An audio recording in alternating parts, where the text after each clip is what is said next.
Je vais t'expliquer la vraie histoire, celle qui est cachée, et la fausse histoire qui est répandue qui mène plusieurs à l'enfer. La vraie histoire est cachée pourquoi? Parce que la vraie histoire donne gloire au vrai Dieu. Mais l'histoire déformée donne gloire aux religions. Religion catholique, religion évangélique, religion méthodiste, tout ça. Ça donne plein de gloire aux religions et aux religieux. Mais la vraie histoire donne gloire au Dieu qui a créé le ciel et la terre. Et cette histoire est cachée depuis longtemps. Je vous montre dans le livre de Luc chapitre 4. Regardez, vérifiez. C'est des choses que les gens ont voulu nous cacher parce que l'objectif, ce n'est pas que tu sois sauvé. Le but de beaucoup de communautés, c'est un système où tout tourne autour du système. Un système sans témoignage, où les témoignages sont rares. Un système où le peuple ne profite pas du vrai Dieu. Mais le peuple apporte que de l'argent ou de la gloire aux gens qui sont devant. Pendant que dans le vrai message, le peuple expérimente Dieu. Le peuple a des témoignages. Le peuple aperçoit des anges. Le peuple marche avec une puissance. Le peuple même se déplace. Et quand les autorités, les principautés arrivent, qui voient un membre du peuple réel de Dieu,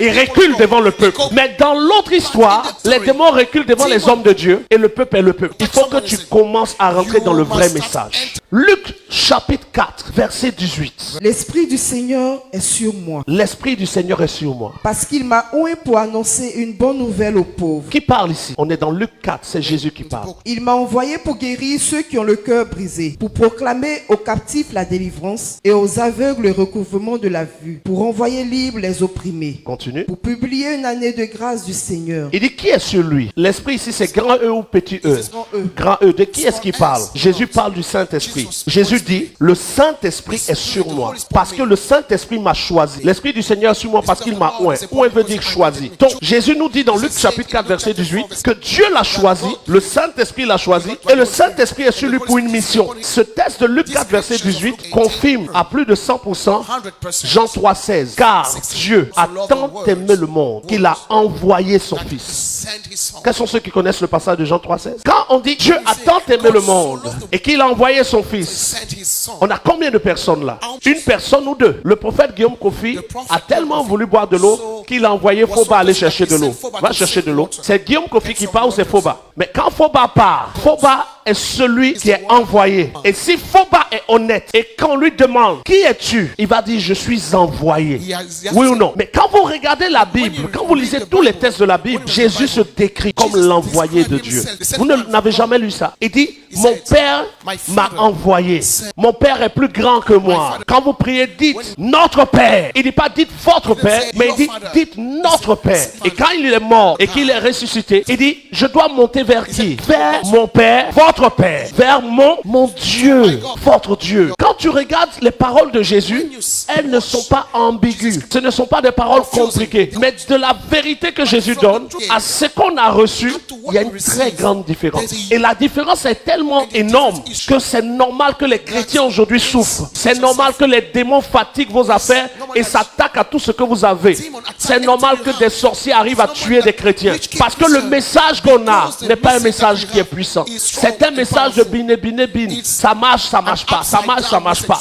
Tu t'attends à des choses, tu vois rien. Mais dans le vrai message, si Dieu te parle, ce qu'il te dit arrive. Ce qu'il te dit se manifeste tel qu'il a dit et ça ne loupe pas. Mais voici dans Jean chapitre 20 verset 17, Jésus lui dit quoi? Ne me touche pas car je ne suis pas encore monté vers qui? Quand tu montes vers quelqu'un, es-tu la personne vers laquelle tu montes? Si je vais vers Foba, est-ce que je suis Foba? Je suis pas Foba.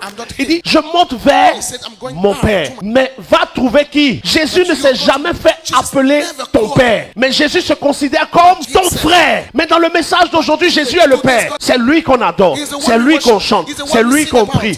Mais Jésus lui-même t'appelle frère. Il dit je vais vers mon Père. Mais va trouver qui? De qui il parle quand il dit mes frères? Quand vous lisez le livre de Matthieu, un jour que Jésus prêchait, les personnes sont venues le voir pour dire tes frères sont là. Parce que Marie a eu d'autres enfants. Elle a eu d'autres enfants, hommes et femmes. Quand on lui dit tes frères et tes sœurs sont là, il dit mes frères et mes sœurs sont ceux qui font la volonté de mon Père. Donc quand il dit va trouver mes frères, il parle de ceux qui font la volonté de qui? Du Père qui est assis sur le trône. Et il dit et dis-leur que je monte vers où? Je monte vers et son Père est qui pour nous? Et votre Père. Et son Père est qui pour lui? Vers, il appelle le Père comment? Le Père est le Dieu de Jésus. Et c'est celui-là que je cherche à vous révéler. Celui que Jésus a mis il reconnaît au-dessus de lui. Qu'est-ce qu'il y a de compliqué? Mais comme on nous a enseigné un message qui est faux depuis très longtemps, il est difficile de passer du mensonge à la vérité pour ceux qui ne cherchent pas la vérité.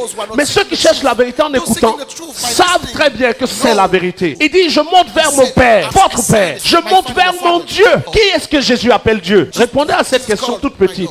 Est-ce que Dieu a un Dieu? Est-ce que Dieu prie quelqu'un? C'est Dieu qu'on prie. Jésus priait qui? Et quel est le Dieu qui priait? Son Père. Qui est son Père? Le Saint-Esprit. Tu as besoin du Saint-Esprit. Je t'assure que ta vie est détruite parce que tu n'as pas l'Esprit. Parce que tu as vécu dans une religion où on te donne un livre que tu lis. Et même quand tu lis, tu ne comprends pas.